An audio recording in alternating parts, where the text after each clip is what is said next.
Hello, and thank you for tuning in to this episode of the Optimising Human Performance podcast. I'm John Paul Niven. And I'm Martin Jones. In this show, we talk to world-leading experts about how to unlock the full potential of people who work in high-stress, high-stakes environments. Today, we're tackling the topic of addiction with Pam Diamond. The environments that I'm used to working in are with some extremely robust, strong people who have done some incredible things that most of us could never even imagine. And their release has been substances of some kind. Pam is an addiction specialist, mental health nurse with 30 years of experience working across the NHS and military settings. For anybody who's been in a military environment, they will be familiar with alcohol being used as a reward. So there's that kind of old style thinking of it as a reward. We discuss the challenges presented by military culture. We all do it. That was a common phrase. We all do it. We work hard, play hard. And what can be done to support people struggling with addiction and other problematic behaviours. Let's get you back to where you want to be. Hi Pam, welcome to the Optimising Human Performance podcast. It's great to have you with us. How are you doing today? I'm great, thank you. I'm even better for being here. I'm really excited about speaking about my favourite subject. Great stuff. To start us off, can you give us a whistle-stop tour of your life and your career? What is it that you're doing and where are you at the moment? Okay, so I'm a mental health nurse by background, which basically became the start to what I see as a very privileged career in addiction. I was born on the Wirral, and at the time when I went into the addiction field, it was the back end of the heroin epidemic, which I'd kind of grown up in. I didn't grow up in the middle of it, but it was certainly around me, which started my intrigue into why them. After my nurse training, I started working in the largest drug service in Europe at that point, which was my real intro into working as a nurse in addiction. Then went on to crisis work and moved eventually down to the southwest area. No military background at all at that point. I'd had 10 years as an NHS nurse, and I then encountered the military as an MOD, civilian alcohol specialist nurse, based in HMS Drake, which I'm sure some people will be familiar with. And I was the tri-service alcohol specialist nurse for the military in the southwest. And there began some more learning for me, massive learning curve around the military and the differences in the military from what I was used to. That led to encountering the Royal Marines, where I continued my career with them directly. So my whole career has been based around addiction and crisis and trauma, 2/3 of it in a military environment, 1/3 in the NHS. Pam, so obviously you mentioned that you moved into working with the military community, predominantly the Royal Marines. What sort of differences did you notice working with that population group to your previous experiences? So the first difference was the language. I literally felt like I'd been transported to a different universe. I had no idea what people were saying. People would be telling me that they were going ashore.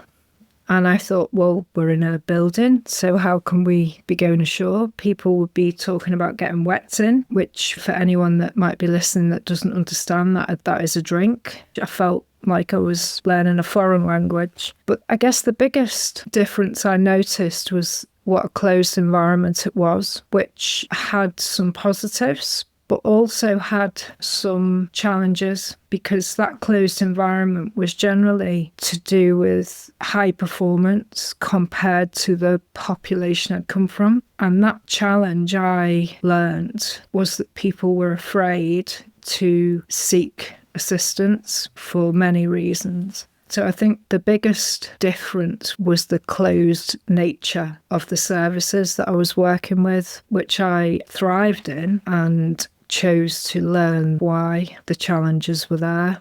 Is that something you saw any change in when you finished working in that environment? Was it the same as when you entered? I would say not, absolutely not, because the biggest gap was education to the command structures, ironically. So not necessarily the people on the ground, but the command structures because of the way that they were dealing with the people on the ground, which was my interest. My role became a lot of education and advice to very senior command because of the downstream impact on output. And I'm very proud to say I developed a robust package of education that was never static. And this was throughout command right down to the people that I dealt with. And it would be tailored to whoever I spoke to. And sadly, I think one of the downfalls of the military was that they had a different focus than mine. So, of course, they weren't as interested in the things I was, which was okay. And we met in the middle and it worked. That's great. Many places I've been to in the military have got quite a strong drinking culture. And I think that sometimes it's seen as a positive thing. It's where, you can de-stress. There's a social component to having a few drinks, but sometimes that behavior can become problematic. Is alcohol dependency or alcohol addiction, is that one of the main things that you've seen in your career, or is it other areas of addiction? Absolutely. Alcohol was the main focus initially. That was my first role within a military environment as the alcohol specialist nurse. So it was allegedly just to deal with alcohol. If I can talk about that part for a moment, and this is not to demonise alcohol at all, because a lot of my career has been focused on the outcomes of alcohol. So therefore, that is where my focus is, naturally. But for anybody listening, I am not trying to demonise it and say that anybody shouldn't drink, because we are all entitled to make our own decisions. However, alcohol is a really sneaky drug. And it is a drug. And the reason I say it is sneaky is because it kind of creeps up on you. And I think the military environment, or, I could speak about the NHS as well. It's used in the NHS in I wouldn't say similar, but there are similarities. Go home after a long shift, etc. Oh, we have a drink. I think in a closed environment, it is easier to forget that there might be a negative outcome. And I say that because I was dealing with a largely young, fit population who weren't your stereotypical, and I don't use this term, but I'll use it to illustrate.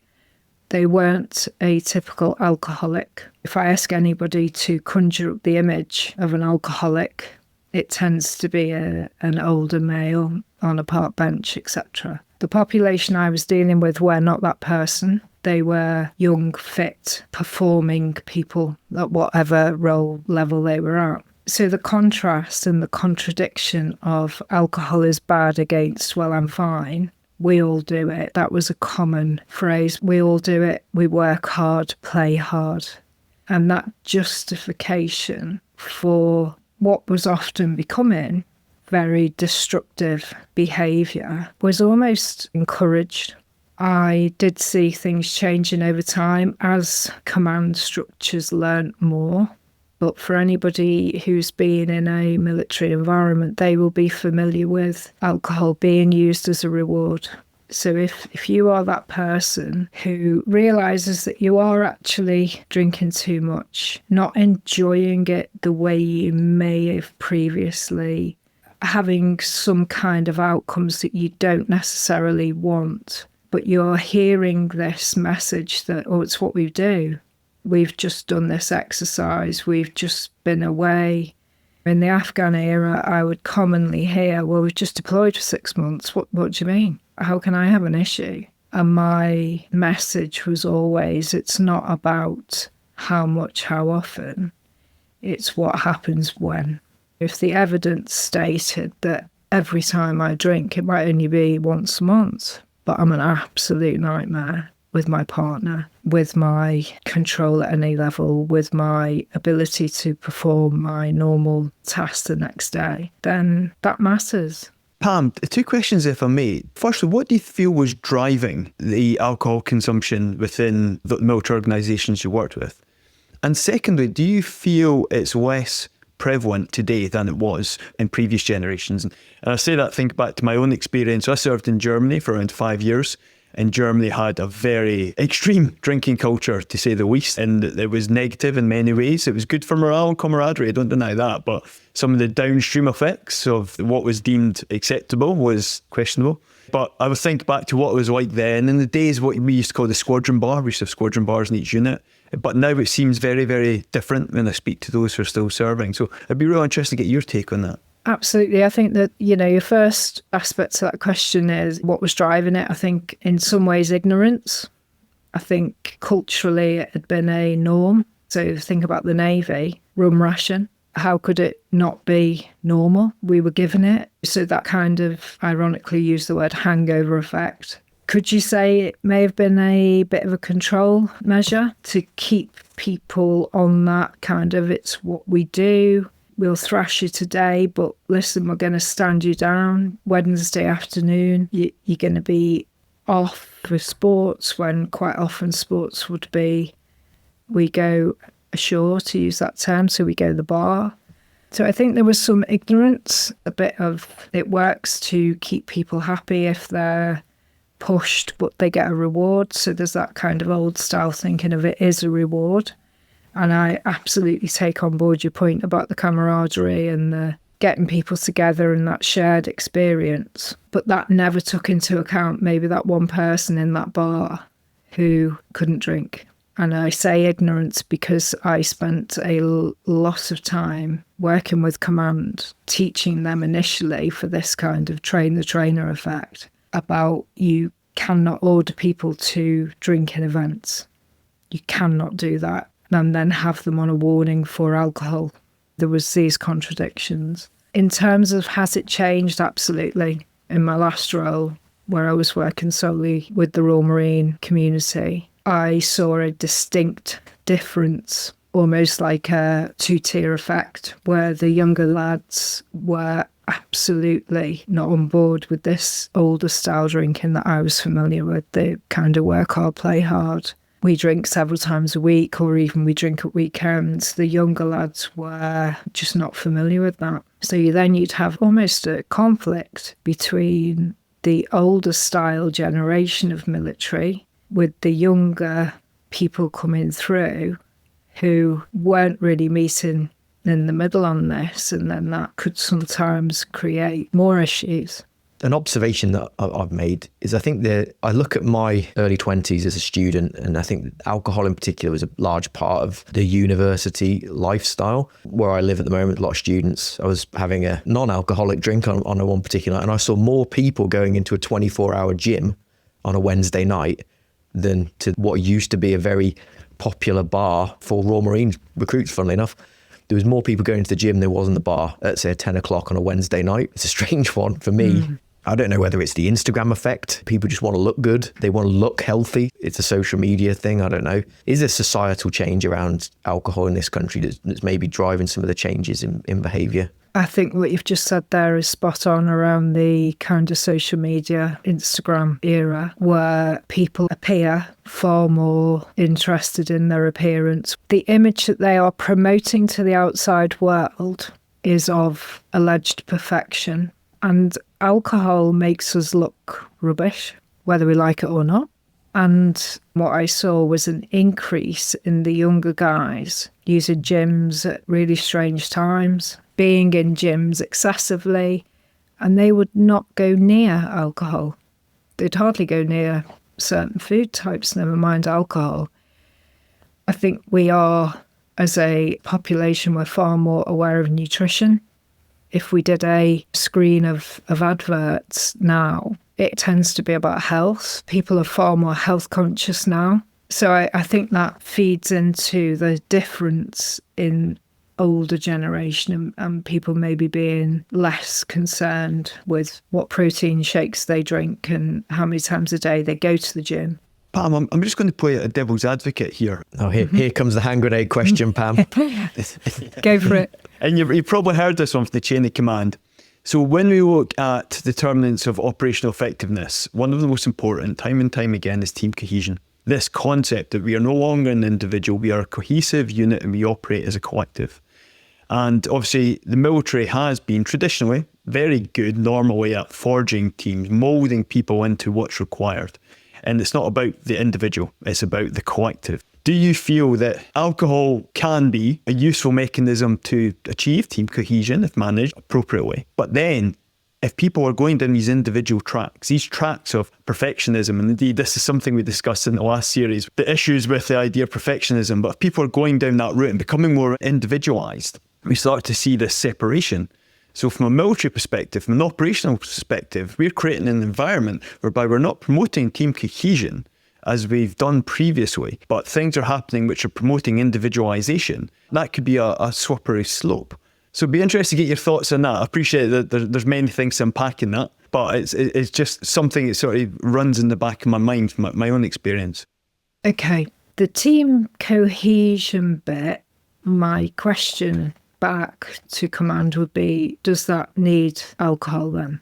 So I absolutely would not be saying that there should be complete abstinence at all, because the military is full of adults and they are entitled to make their own minds up. What I am against is the poor management, and that's what I saw time and time again. I find it really hard to say, has it got a place? Because ultimately it is a poison. If we strip it right back, it's a poison and it alters our state. And again, my role has been largely about people with issues. I guess the counter question is, do our younger people want this for cohesion now? If alcohol is what certain arenas feel is necessary or helpful for cohesion, are they being narrow-minded in not thinking about what else might work? When you were talking, it reminded me of a time in one of the units where we did a bit of an unofficial poll about what the lads actually wanted, and they wanted more health-related things for the cohesion.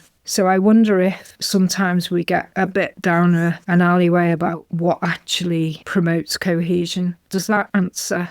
It doesn't, if I'm honest. It's because we need to have shared experience, and we can gain shared experience through the training environment. Sport and adventurous training are real good modalities and mediums, again, for achieving that. Because we can have a shared experience, we can sit down, we can relate to each other, and then that's when bonds are created and off we go.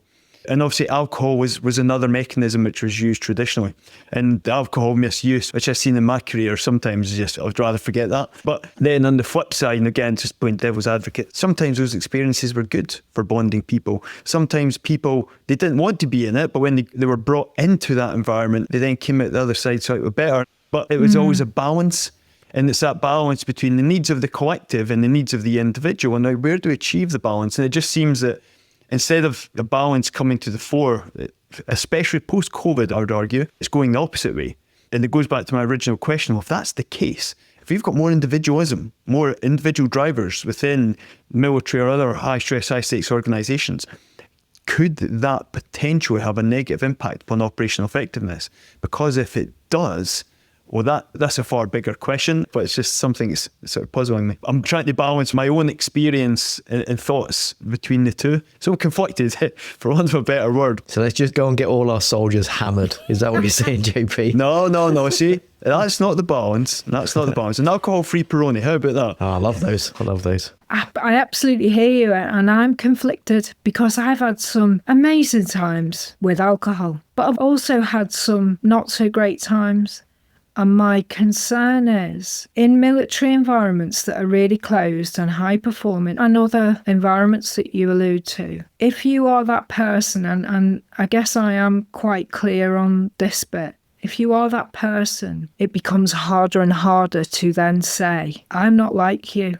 Pam, can we pivot away from alcohol for a minute? Mm-hmm. Alcohol's the thing that, when we're talking about addiction, specifically in the military and these security professions, I think alcohol is the thing that most people think about, talk about, but I'm acutely aware that there are many different types of addiction. There are many different behaviours that could be potentially destructive or could be misused. What other areas have you worked in? What other types of addictions have you seen in your career? Absolutely. So my initial learning around addiction was in my nurse training. NHS used to have rehabs then, so that tended to be opiates. My latter learning was from people who were approaching me around gambling. Gambling was really common, but I would suggest even more hidden than an alcohol issue. Porn increasingly was an area that people were approaching me because of excessive use and compulsions. Social media, not as common. The gym, particularly in the Royal Marine environment that I was in.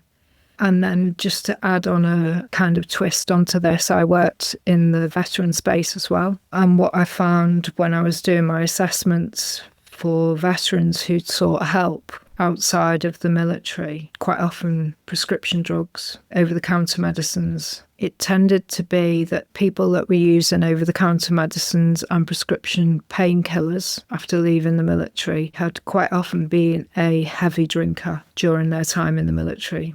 So they had used alcohol to excess.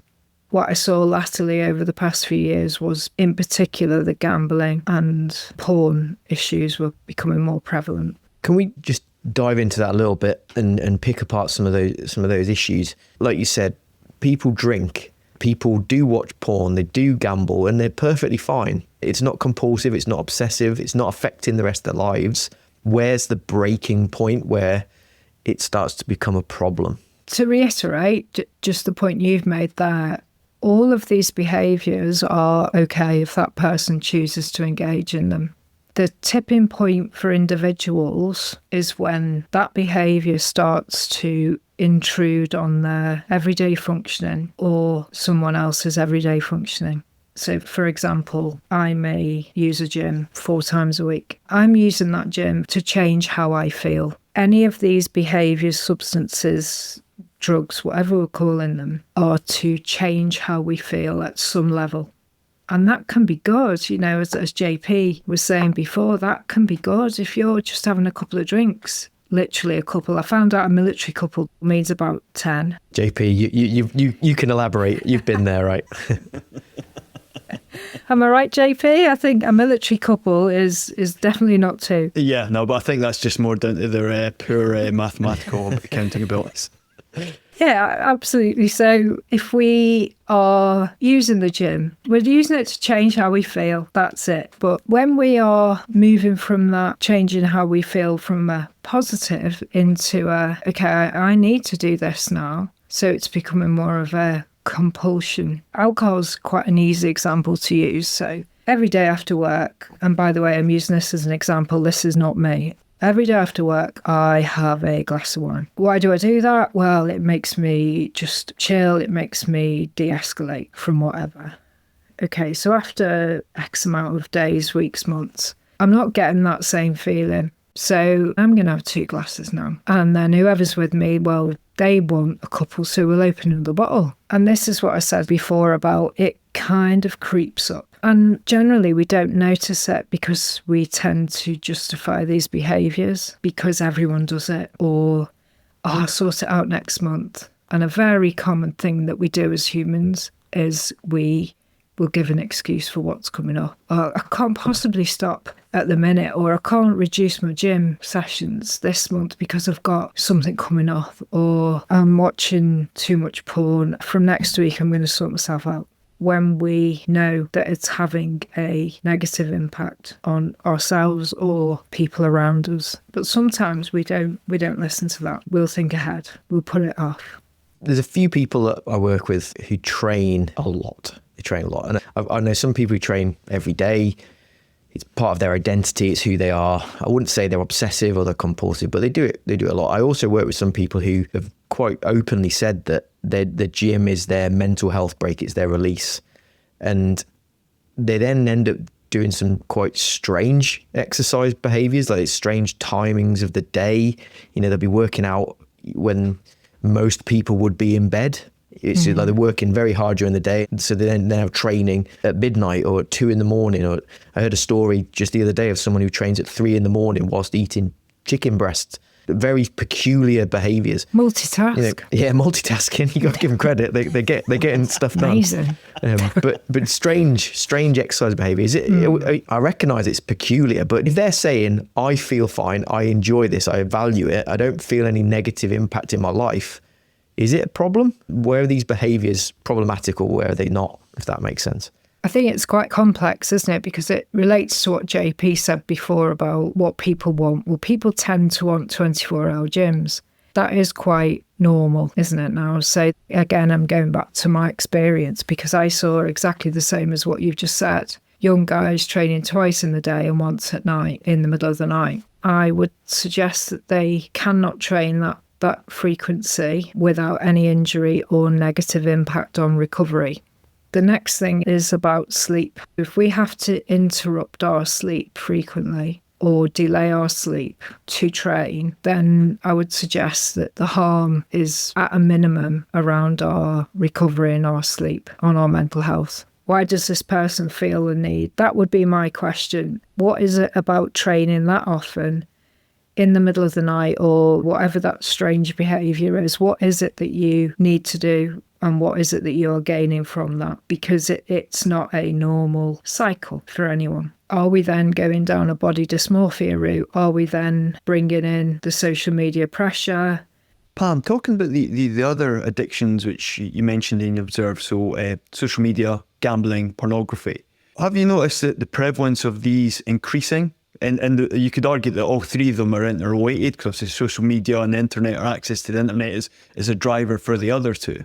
But it just seems to be becoming more and more prevalent. So I can remember when I was younger, that gambling, you couldn't advertise. They couldn't advertise at all. Now, the buggers are everywhere. Obviously, pornography, again, people can access it real easily. And you can see we're almost at the top of a very slippery slope if we're not already falling halfway down it as a society. Yeah, so certainly the gambling and the access to pornography, I noticed a difference quite some time ago now with smartphones. It's about accessibility, isn't it? And I can liken that to when drinking became 24 hours and pubs open different hours. As soon as something's accessible, it makes that behaviour easier.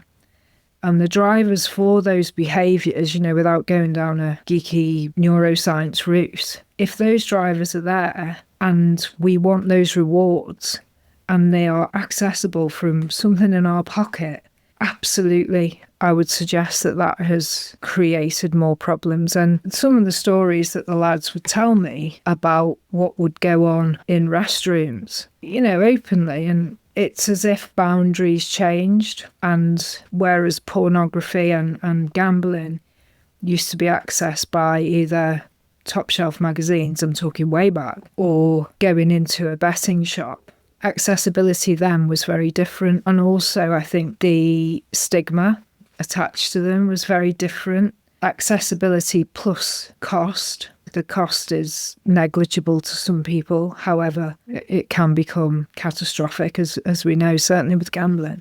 So yeah, I think the cultural change in smartphones and social media, it is like you've just said, it's all interlinked. So if someone's listening to this and they're starting to think, do you know what? I am doing too much. What's the route out? If we're looking at, these different obsessive behaviours or compulsions, addictions, is the treatment different for different addictions? How do we help people? Yeah, so the first thing is it is different for certain substances, stroke behaviours, shall we say, because clearly with certain substances there is a physical impact and therefore potentially a physical dependency, which absolutely does need to be medically treated. And that is a very complex area that takes assessment. If we talk generically about first step for anyone, no matter whether they will need a medical intervention or whether they just need to speak to someone, I think the most important thing is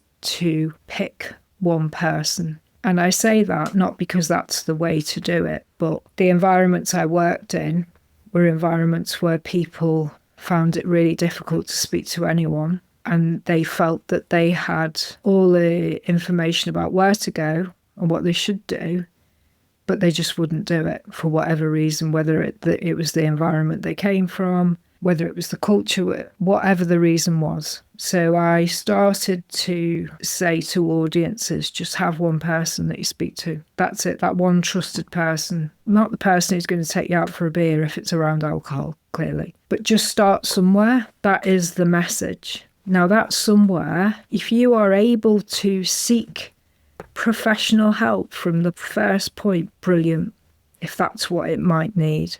But sometimes that step is too big to go and knock on a door of whether it be your medical officer, GP, welfare, whoever, that step is massive. So if we think about certain environments and the closed nature and the camaraderie, sometimes to just speak to a friend who will then say, right, mate, we've got you. This is what we're going to do. To just almost recruit that one person. Now, if it can be someone with the relevant knowledge, brilliant. But I consistently found that that was a real barrier. So I firmly believe we need to simplify things. It is about opening your mouth and saying, I need a bit of help, or can I speak to you? That's it, just that opener. Could we maybe just play out a scenario? If somebody was to come to me, if a close friend say, I'm thinking I'm drinking too much, what do I do as a friend? You know, you've just said then, put my arm around you, I've got you, mate, I'll help, I'm here for you. Is there anything else that me as the friend or the family member can do to support them? Is it good for me to know or understand, well, what are the referral networks? What should I say? What shouldn't I say? Is there any advice you can give to people who are approached by their friends expressing these problems? Yes, I think that's a great question as well, because quite often we minimise something for somebody else. So I've seen this before where somebody makes an approach. I think I'm drinking too much. The other person says, how much are you drinking? Oh no, don't be daft, you're fine. You're not an alcoholic. The first don't is do not minimise what somebody is saying as a problem for them unless you're a professional, because you are not qualified to do that. If somebody is coming to you and saying, listen, I'm not happy about what I'm doing with this, it's an issue, then they're not happy with it. It's not about you saying what you're happy with or not. It's about listening. We try and understand what is happening. Is there any risk involved here? Is that person in any risk? If so, what's the next step? Well, again, every person, no matter what organisation, has access to the emergency services. So we have to remember that if something is too big for us to handle, then we don't try and hold it. If that person is not at risk, it's about finding out what they think they need. If you have some knowledge yourself, you might have knowledge about local agency services. There is always assistance. It's about whether that person wants to take the next step forward and what they want you to do with the information alongside them, if anything. I think the biggest message is if somebody has an issue with something, whether it be excessive gambling, whether it be using over-the-counter medication, whether it be pain relief, whatever it is, it's very unlikely to go away. What is more likely is it will worsen. If that individual doesn't want to do anything about it, and quite often this is the case that they then retract, I would ask everybody to have that awareness, keep an eye on them. And if someone is in denial, like I'm just imagining you might be observing certain things. Like you said, drinking not necessarily bad, but if you keep finding your friend passed out on the lawn in front of their house, you are observing problematic outcomes associated with that drinking. You have a challenging conversation with that person and you say, you know, I think this is getting to be a problem. And they're in complete denial. It's fine. I'm balancing it. I can handle this. How do we navigate that if they just don't accept that it's a problem, but you can see there are problems? What can we do to help people who are just completely in denial? Is there anything we can do? It's really difficult, isn't it? And it's a common thing. And I think it relates to stigma. None of us like to say that we have an issue because of all the complexities around weakness and I can cope, etc., etc. You said something interesting then. You said you've had a challenging conversation. So if I can take that back a step to the scenario you mentioned, I would pick my moment with that person. That's your first crucial step, because quite often we get into these discussions in the moment and tell people what they're not doing very well or what is going wrong in our eyes. If that person is intoxicated or you've caught them on the hop or any of those things, you're going to get a bad outcome. So you pick your moment, you ask for a chat. My opener would always be, look, this is a really difficult thing for me to bring to you, and I don't know how it's going to go, but I care about what happens next. So you kind of set in your scene. You deliver your message. It's not received well. There's nothing, sadly, that you can do about that unless you are in a position of authority, and obviously things change there. Because if somebody is not safe at work, we have to do something about that. We're obliged. But let's say we're talking about a family member. So this is away from a corporate workplace. Then we continue to deliver that message, but we do not accept the consequences consistently. So we all mess up. If you are trying to deliver a message, but the outcomes remain the same, and they are impacting an environment such as your home, you do not have to tolerate that. And then it's about being clear about what you will tolerate. So where the line is drawn, really. Because the more we tolerate, the less likely changes to happen. And again, a really simple way to think about this is we don't change our behaviours unless we personally do not like the outcome, if that makes sense. So we only tend to change a behaviour if we want to change an outcome. Yeah, that makes perfect sense. If somebody, again, listening to this, they're recognising themselves, they don't like the outcome of their current behaviour, they want to make a change. Are you able to talk about the challenges ahead? You know, what are the things that we can maybe start preparing for? If there are significant obstacles, I'm thinking relapse probably would be a big one. Or as we've said, maybe you're going to lose some of your social network if part of your addictive behaviour is linked to some people. What kind of challenges do people face and potentially need to overcome when they're breaking free of these sort of addictive behaviours?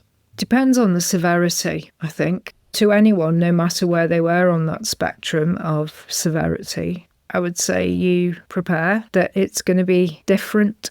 Now, again, we don't know where the severity marker is, but you just do it for that day. If it feels too big, if I said to somebody, okay, I want you to stop doing that thing that you've loved and you've actually got something out of it, but you've decided now it's not for you, I want you to stop that for a year.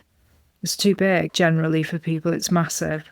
So I would like the individual to work out how able did they feel to make a change. And if they felt able to just do that on their own, then just do the small steps. Okay, I'll just try it for today. I'll just get through today, then I'll see what tomorrow. I would always ask people to recruit some support, whether that just be telling their mate, telling their other half what they're doing, because the more we keep things into ourselves, if we don't succeed in what we're setting out to do, but we've only told ourselves we're doing it, we've got less people to answer to. So whilst I'm not saying we should broadcast it, we need to recruit and be answerable to other people as well. I think that absolutely helps. In terms of doing small steps, it's about noticing change. Just notice. What was it that you didn't like about this issue? Write it down. So write it down when it's fresh and just start noticing change. After a week, how's your sleep now? You know, just a whole host of things. But ultimately, remember your why. So whenever anybody engages in a behaviour that becomes problematic, they never ever set out to have that problem. You know, nobody ever had a first drink and thought, brilliant, I want to be a dependent drinker in 10 years, please. You know, it's just ridiculous. No one sets out in these behaviours to have a problem. But when we choose to change, it's very easy to become complacent and forget your why. And I found that frequently. So you must remember your why, because it's a bit like the monkey on your shoulder. It will tap you and say, actually, it wasn't true. You weren't that bad, actually. You'll be all right. Try it again. Those damn monkeys on our shoulders, the chimps and the monkeys. Yeah. We had a previous episode talking about chimps. So yeah, they've come back to haunt us. Keep popping up. Yeah. Pam, this has been fantastic. Thank you very, very much. I think this one's going to help a lot of people. I hope it does. I genuinely hope it does. Just to wrap up, what we like to do is to offer you the opportunity to give us the final words. These can be your reflections, maybe to reiterate something you found to be particularly important, or maybe introduce something new that you've not had the opportunity to talk about yet. Over to you. How would you like to wrap this episode up? Thank you. I guess I'd just like people to think about the link between difficult experiences that we may have and how we then use substances.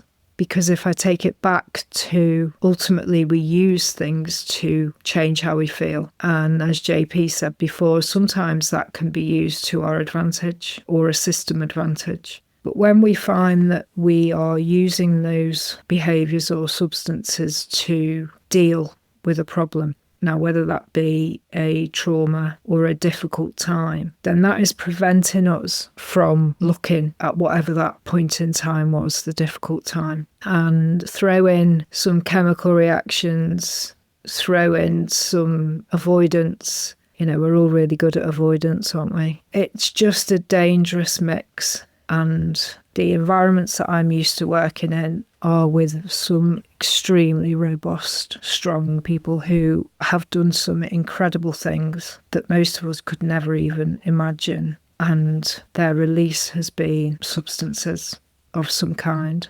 And it is so very sad to see people stuck in that rabbit hole. So I would ask people to consider that, and then just remember that if you can just tell one person and then work together on what is the next thing that we need to do. Let's get you back to where you want to be. That's great. Thank you very much, Pam. If anybody wants to reach out to you, to contact you or connect with you, what's the best way for people to do that? Just via my email. I'm always happy to discuss people's needs. I don't know whether you can put a link to my email in your show notes. We certainly can. We can put that in the show notes. Yeah, so I run Pam Diamond therapy now, which I do some consultancy work. I'm EMDR trained, obviously an addiction specialist nurse. Done lots of things with different people and organisations, so I'm absolutely happy to be contacted even for just pointers on which way to go. You know, I guess that's the final thing. If somebody does not know where to go, I am always happy to say, okay, this is what I think you need to do next. And, you know, that is absolutely free and will be pushed out all the time from me because I understand how difficult this area can be. Fantastic. Thank you, Pam. Thank you both so much. Brilliant. Thank you, Pam. That's it for this week's episode of the Optimizing Human Performance podcast. Thanks for tuning in. And if you found this valuable, take a moment to rate and review the podcast. If you know someone who'd benefit from today's conversation, then please share this with them. We're always keen to hear your thoughts. If you have feedback, guest suggestions, or topics that you'd love us to cover, then email us at info@ophp.co.uk or connect with us on LinkedIn. Until next time, keep striving, keep improving, and keep optimizing your performance.